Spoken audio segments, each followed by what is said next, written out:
we like to look at, just as a society in our sort of judgmental stance, we like to look at people who have money problems as being sort of outliers. Like, what's wrong with these people?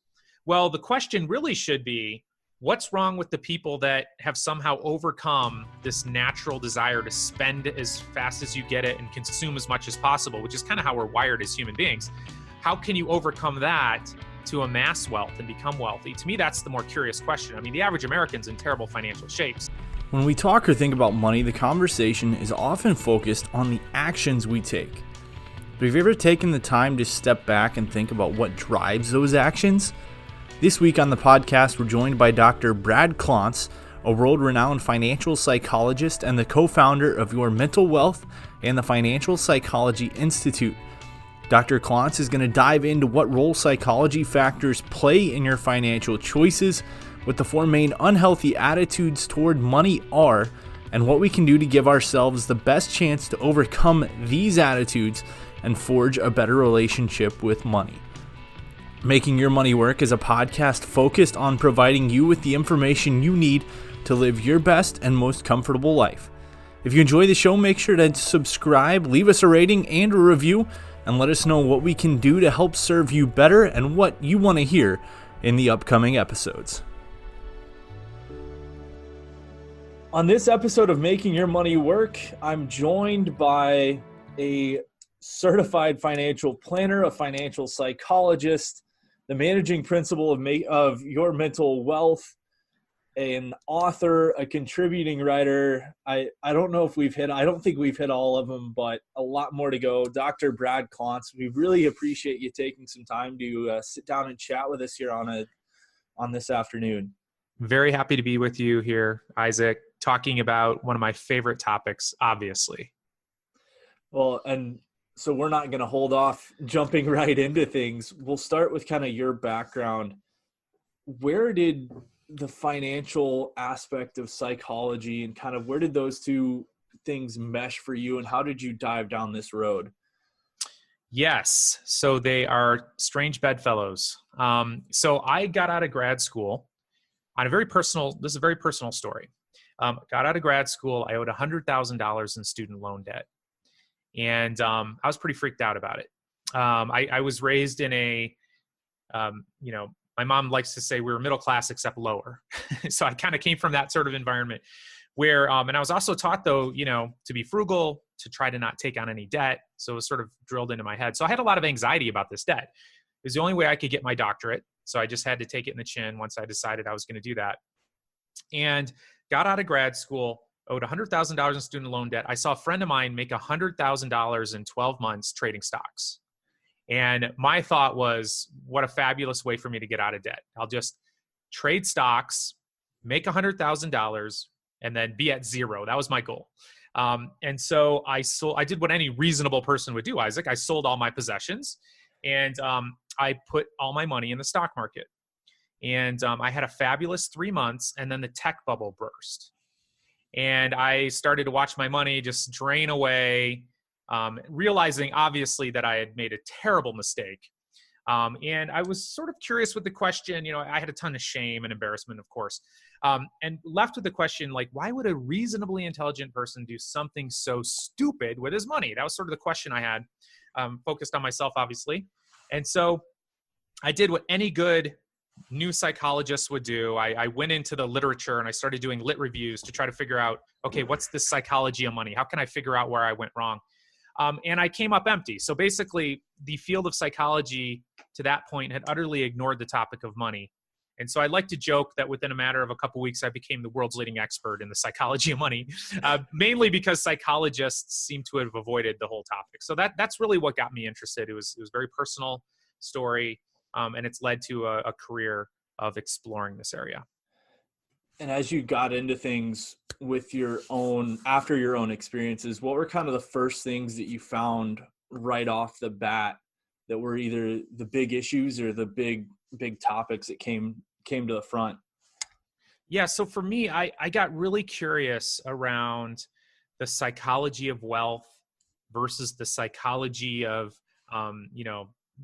poverty, for lack of a better word. So, and middle class. And so I started to do research on is there a psychology and a set of beliefs that are different for people who are either in that upper ultra wealthy class or raised in that sort of culture versus people who are raised like me, below middle class. So I got really curious, like, what can we know about psychology to predict whether somebody's going to become wealthy or not? And so that was the thrust of my early research, was on, is there a psychology of wealth? What is it? And because personally, like, I wanted to adopt that. I thought that would be great. I thought it'd be great to become wealthy. And so I was very curious, like, how do they look at the world differently? How do they look at themselves differently compared to middle class and below? So I got really fascinated with that. And one of the things we discovered is that they have very different beliefs around money. And so a lot of the studies I've done have been looking at what are the beliefs around money that predict higher income, higher net worth, good financial behaviors. And we found 4 different patterns of beliefs, 3 of which are associated with basically having less money and more financial trouble. So I was actually pretty excited to find that there is a psychology related to wealth, because then I could train myself in it. And now obviously I'm helping train other people in that. So from what you were saying, from these kind of the 4 money scripts, you've called them, is it something that you've seen where it's a lot of based on kind of where you grew up, what you grew up in, that type of thing? Absolutely. So a lot of these beliefs are, and you can think about it, your listeners can think about this, like what were you taught by your parents? Like, what did your mother teach you about money? What did your father teach you about money? What was it like for them growing up around money? And these money scripts, as we call them, get transmitted from grandparents to parents to kids, and sometimes they go back for generations. And what's so interesting, we don't talk a lot about money. Typically, it's not a polite topic of conversation, and so we don't really get to dive into the, how are people looking at this differently, and what are they doing differently than perhaps I'm doing or my family's doing. So yeah, they're fairly subconscious for most of us because we don't really think about it. But our research has shown a very clear pattern where these beliefs will directly be linked to whether or not you're financially successful. What do you think, whether it's from your research or your own experiences, that makes money such a topic that nobody wants to talk about? It's not that common Sunday night dinner table conversation that goes on in a normal household. Yep. And it's such an interesting question, Isaac. And I think there's so many layers to it. And I think fundamentally, at the very core, we're very worried about how other people are going to judge us. I think there's shame associated with it. We're very much checked into whether people are going to look at us in a negative way because we don't have money, or look at us as if we're a bad person because we do have money. And so we have a tendency to be extremely secretive around money until we know that somebody's at a similar socioeconomic level than we are, and then we kind of relax a little bit and we're actually able to be more forthcoming. So in doing some research, reading some of the stuff you've put out there, you kind of talk about money disorders. Is that what you would kind of classify as one of those money disorders in a sense? Well, there's a whole host of ways that we destroy ourselves financially. And it's sort of, what's so interesting to me is that we like to look at, just as a society in our sort of judgmental stance, we like to look at people who have money problems as being sort of outliers. Like, what's wrong with these people? Well, the question really should be, what's wrong with the people that have somehow overcome this natural desire to spend as fast as you get it and consume as much as possible, which is kind of how we're wired as human beings? How can you overcome that to amass wealth and become wealthy? To me, that's the more curious question. I mean, the average American's in terrible financial shape. So if you're feeling bad about that, I mean, welcome to the club. I mean, I think it's more unusual that somebody is able to have a fabulous relationship with money and do all the right things. I think that's more unusual. So a huge part of it for me anyway is sort of shedding that shame that there's something wrong with you because you're struggling with money. You're the average American if you're struggling with money. Now that's not to say you need to be staying there, but just get over that shame hump so you can move towards figuring out why you're doing what you're doing and self-correct. What type of things have you found that, are successful in helping people kind of get over that hump? Yeah, I think part of it is what I'm trying to suggest right now, which is stop feeling so ashamed of yourself. I mean, I think that shame becomes this emotional glue trap. And one of the reasons, Isaac, I talk about my personal story is because a lot of times when people start to hear from a financial educator, they immediately start to feel bad about themselves, because they're feeling like, I've messed up and I've done things that I shouldn't have done, and I'm in financial trouble. And so part of what the message I want to give out is like, yes, of course you are, welcome to the club. So that's not really the issue. The issue is, where do we go from here? So it's overcoming that barrier, I think, is huge. And then it's extremely valuable for you to kind of dig around in your own family history. Like the financial trouble you're in right now, totally predictable based on your beliefs around money. And your beliefs around money came from where you grew up.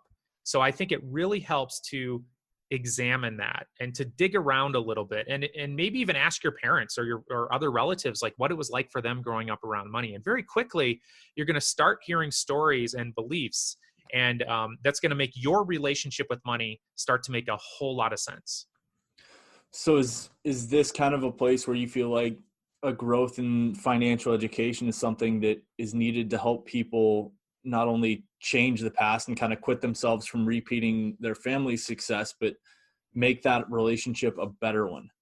Yeah. So now, obviously, I'm a bit biased in about what I'm about to say, but I do believe that it's mostly psychology.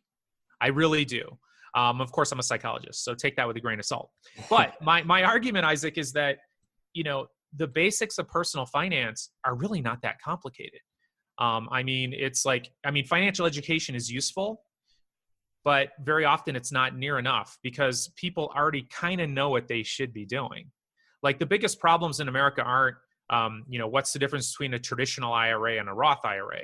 I mean, that's not what's tripping people up. The basics are extremely simple. You got to save for the future, and don't spend more than you make.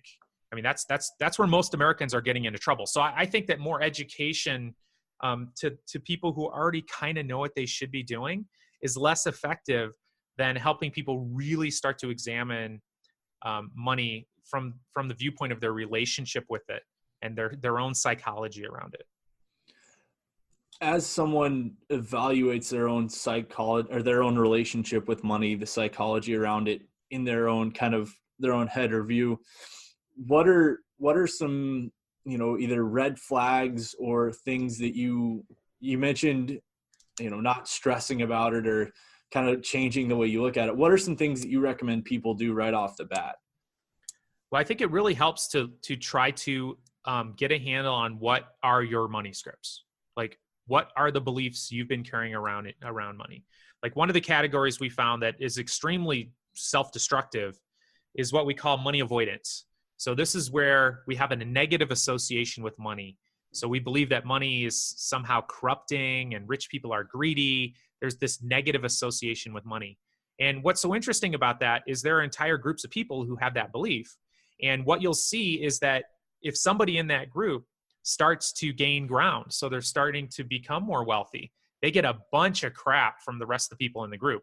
And it's almost like, that metaphor of like crabs trying to get out of a barrel or a bucket, and the rest of them are dragging them down. And that's what happens, because very often that negative belief, it's rooted in some sort of story and some sort of truth, but it's also not the absolute truth. There are certainly terrible human beings who happen to have money, terrible human beings who don't have money, and there are incredible human beings who have a lot of money who do great things in the world. So just as an example of a belief that our studies have shown directly links to self-destructive financial behaviors, lower income, lower net worth, that is really worth examining.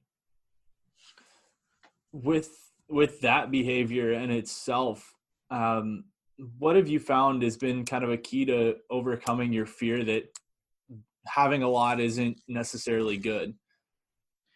So I think part of it is being aware of that belief is rattling around in your subconscious brain. Number one, it's sort of being aware of that, because logically you and I would say, well, of course I know that that's not how it is. But these are very often held at a very deep emotional level. And so just, I think, sort of recognizing that, and it's extremely difficult from a relational level and a personal level, a family level, a friendship level, to start changing your socioeconomic status. So I think understanding that is really, really important. once you start to become more financially successful than your closest friends or family members, just understand it's going to put a tremendous amount of stress on your relationships. People don't really think about this, but it's one of the reasons that helps explain why, and you've heard many of these stories, I'm sure. Somebody wins the lottery, within a few years, all the money's gone. Or somebody gets a big sports contract, they blow it. Somebody gets a big music contract, they blow it. A lot of times what's happening is it's these relationships they have with people at their socioeconomic status that become threatened. And then people, that's actually what sort of triggers the panic in the brain. We're all tribal, sort of herd type animals when it comes to an emotional level. And so when we start to feel like we're distancing ourselves or we're getting further away from our tribe, it creates an emotional panic internally. And then you'll see people do these crazy things around money, which is basically an attempt to get back into that tribe where they feel safe. So you kind of nailed what my next question was going to be there, but so you see a lot of the failure in kind of freeing yourself from these mindsets. Do you see it a lot coming from people who just kind of surround themselves with others who don't want to grow in their own mindset or aren't willing to kind of see someone else grow and develop? Absolutely. And my best piece of advice is that if you want to climb that socioeconomic ladder, that you find somebody who's a rung or two above you. Like you try to call Tony Robbins right now, he's probably not going to have coffee with you. But if you want to find somebody a step or two ahead of you, these are often people that are already in your life. Perhaps it's somebody who's a position or two ahead of you in terms of your job, or if you wanted to become an author someday, for example, try to find somebody locally who's written a book. You got to find people who already believe it's possible. And then what you do is you sort of like a scientist, you take them out for coffee and you start picking their brain, so what did you learn about money? And if you could go back, in time and picture me as you 10 years ago, what advice would you give me? You really want to start to dig into how they're looking at money and how they're looking at life. With kids coming right out of college, we've talked about these scripts and things like that, but what have you seen in your studies or just talking to people from the mindset or the psychology that's hammered into kids as they go to school and sometimes get told you have to have loans, you have to do this, you have to do that, when they come out of school with sometimes, as you mentioned yourself, $100,000 in debt? Yeah. So what I think is so fascinating about this is we have cultural scripts too, and societal scripts. And one of the ones that we've had, and what's so interesting about all these beliefs is they're all 100% true in the right context, right? And then the context changes and then they become false and destructive.